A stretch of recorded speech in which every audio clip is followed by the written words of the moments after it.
사람의 일상 속 과학 이야기. 1. 과학으로 읽는 뉴스. 2. 인간을 앞지르는 인공지능. 2016년 3월 13일 서울의 한 호텔 바둑 대회 현장. 바둑기사가 심사숙고 끝에 흰 돌 하나를 놓습니다. 상대 바둑기사는 무뚝뚝하게 그 돌을 보더니 옆에 있던 컴퓨터 화면을 응시합니다. 경기를 중계하던 사람들과 관람객 모두 서서히 술렁이기 시작합니다. 검은 돌과 흰 돌이 몇 번 더 공방을 한 후 중계석은 흰 돌의 우세를 점치기 시작합니다. 인류 바둑 역사에 영원히 남을 장면은 이렇게 탄생했습니다. 알파고와의 네 번째 대국에서 이세돌이 78번째로 둔 돌을 많은 사람들이 신의 한 수라고 부릅니다. 바둑 인공지능을 상대로 인간이 거둔 마지막 승리가 될 것이라고 예측하기도 합니다. 인공지능을 전공하지 않은 사람들에게 그것은 여전히 모호한 기술임이 틀림없습니다. 그렇기에 계속 호기심이 생기는 것도 사실입니다. 요즘은 단순한 제어 시스템을 인공지능이라고 부르지는 않습니다. 하지만 기술 발전사를 펼쳐놓고 보면 인공지능의 출현은 아주 간단한 자동 제어 장치에서 출발했다고 볼 수 있습니다. 실내 온도 조절기를 생각해 봅시다. 간단한 온도 조절기는 실내 온도와 설정 온도를 비교해 에어컨디셔너 혹은 보일러를 켜고 끕니다. 실내 온도를 측정하는 감지 장치가 있어야 하며 온도를 비교하고 판단하는 낮은 수준의 지적 사고도 수행해야 합니다. 처음에는 기계장치로 만들다가 후에는 전자장치로 교체되었습니다. 이 기초 수준의 온도 조절기에서 설정 온도를 정해주는 것이 바로 사용자입니다. 사용자가 춥거나 더우면 설정 온도를 바꾸죠. 여기에서 재미있는 의문이 생깁니다. 사용자가 정해주는 설정 온도가 과연 여러 가지 측면에서 최상의 선택인가? 그리고 하루, 일주일, 한 달 등 긴 시간 단위로 실외 온도를 측정하고 예상한다면 최적의 실내 설정 온도는 어떻게 바뀌어야 할까 등입니다. 더 많은 데이터와 복잡한 판단 과정이 필요합니다. 이렇듯 단순 자동 제어 시스템을 넘어서서 보다 진보된 형태의 자동 시스템을 개발하는 과정에서 인공지능이 출현했습니다. 학습하는 인공지능. 단순 자동 제어 시스템과 달리 인공지능은 학습 과정을 거쳐 완성됩니다. 전통적인 자동 시스템은 만들 때부터 모든 것이 고정적으로 설계된다고 볼 수 있습니다. 예컨대 전통적 방식의 온도 조절기는 측정 온도와 설정 온도의 차이가 어느 수준 이상이기만 하면 예외 없이 에어컨이나 보일러를 가동합니다. 하지만 인공지능이 있다면 다른 요소들을 고려할 수 있습니다. 예컨대 실내가 일시적으로 춥더라도 외부 온도가 조만간 올라갈 것이라는 일기예보를 알고 있다면 굳이 실내 온도를 조절하지 않아도 될 것입니다. 또 실내 온도가 지금은 쾌적하더라도 날씨가 추워질 거라는 예보가 있다면 미리 실내 온도를 조금씩 올리는 것이 더 좋은 선택일 수도 있죠. 요즘 개발되고 있는 인공지능은 범위도 넓고 방식도 매우 다양합니다. 학문적으로나 기술적으로 완성된 방법론이 아니고 아직도 활발히 연구 개발이 진행되고 있습니다. 여기서는 가장 기초가 되는 인공지능을 구현하는 방식을 간단히 알아보겠습니다. 인공지능의 학습 과정. 인공지능은 학습이라는 과정을 통해 완성됩니다. 학습 방법에는 여러 가지가 있는데 주로 세 가지 유형이 많이 연구되고 있습니다. 지도학습, 비지도학습, 강화학습이 그것입니다. 지도학습은 인공지능 알고리즘을 학습시킬 때 알고리즘이 내놓은 결과가 맞는 답인지 틀린 답인지를 인공지능에게 알려주어 인공지능이 발전할 수 있게 해주는 방법입니다. 우리가 아이들에게 무언가를 가르칠 때와 비슷합니다. 예컨대 아이들은 어떻게 사과를 사과로 알게 되고 나무를 나무로 알게 될까요? 어른들이 끊임없이 사과를 사과라고 부르고 나무를 나무라고 말하기 때문입니다. 또 아이가 사과를 나무라고 부르면 나무가 아니라 사과라고 알려줍니다. 이 방법을 인공지능 학습에 적용합니다. 사과 사진을 인공지능에 넣어주면서 사과라고 알려주고 사과가 아닌 사진을 보여주며 그것은 사과가 아니라고 알려줍니다. 그러면 인공지능 알고리즘은 색깔과 모양, 크기 등 사과의 특성을 모아 기억하고 학습이 완성되면 새로운 사과 사진이 입력되었을 때 사과라고 판단합니다. 비지도 학습이라는 것도 있습니다. 이것은 여러 정보를 분류할 때 많이 쓰이는데요.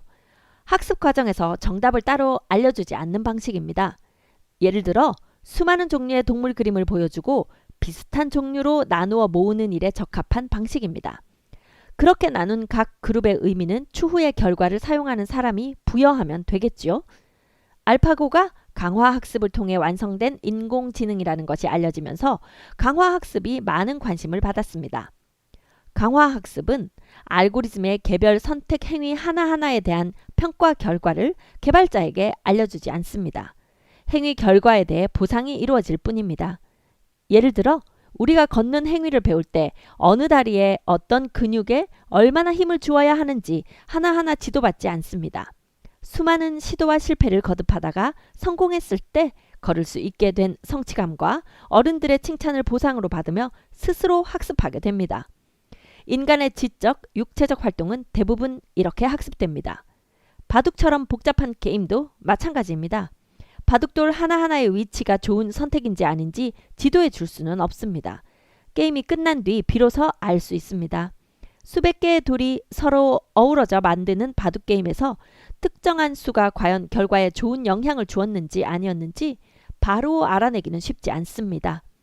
걸음마를 시작하는 어린이와 같은 상황이죠.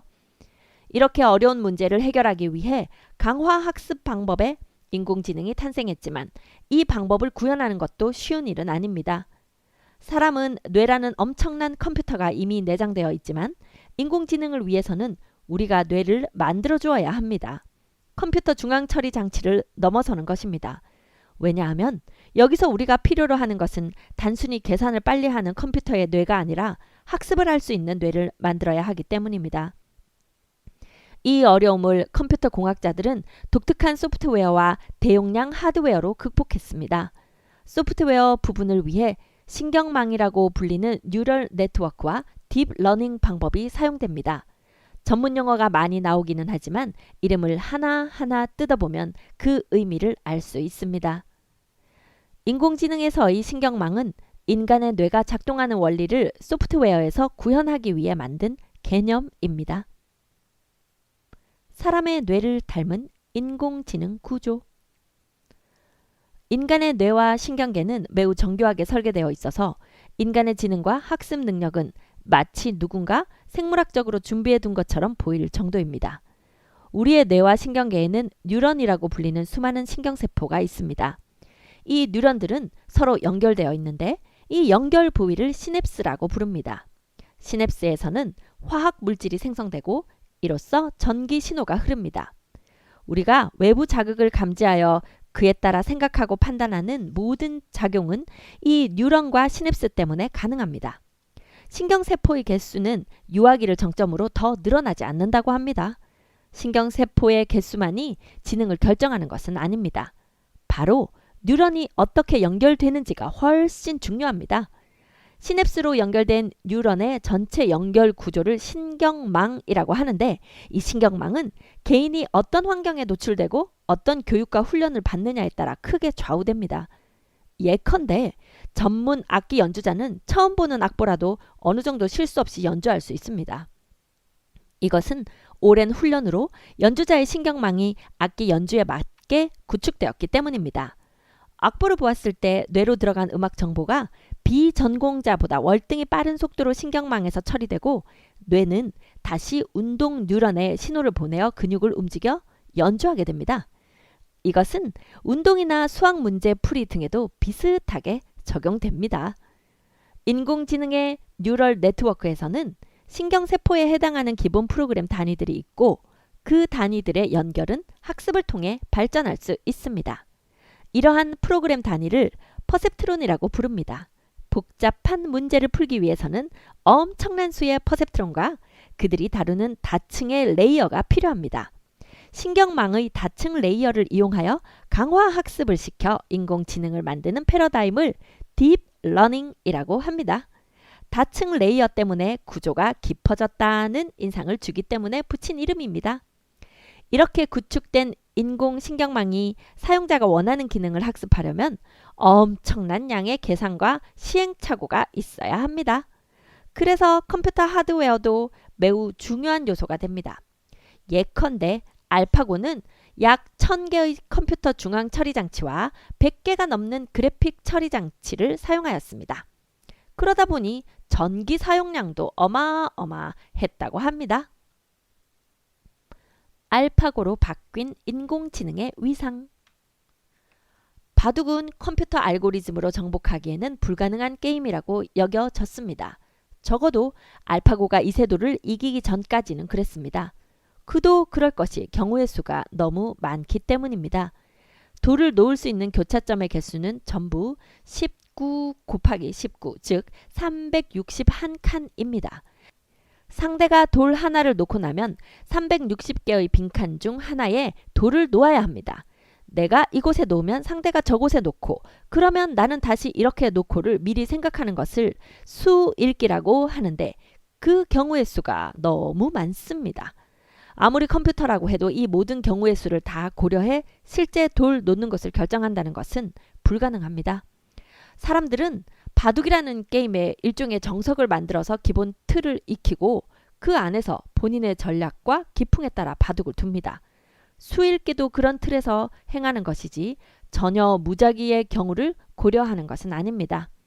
이러한 이유로 인공지능을 이용한 바둑 알고리즘이 이렇게 강력하리라고 생각한 사람은 흔치 않았습니다. 알파고는 인공지능의 학습 능력이 얼마나 강력한지를 우리에게 알려주었습니다. 알파고는 이미 치러진 수많은 바둑 대국을 학습 자료로 사용했습니다. 놀라운 것은 알파고보다 더 진보한 바둑 인공지능 알파고 제로는 사람들이 둔 바둑 대국을 전혀 보지 않고 인공지능 자신과 바둑 경기를 해서 어느 것이 더 좋은 바둑 전략인지 스스로 찾아낸다는 점입니다. 수천 년의 인간 바둑 역사를 몇 시간 만에 따라잡아 사람보다 훨씬 앞선 바둑 기사가 되었습니다. 요즘 바둑 기사들은 인공지능이 둔 바둑을 보면서 공부한다고 합니다.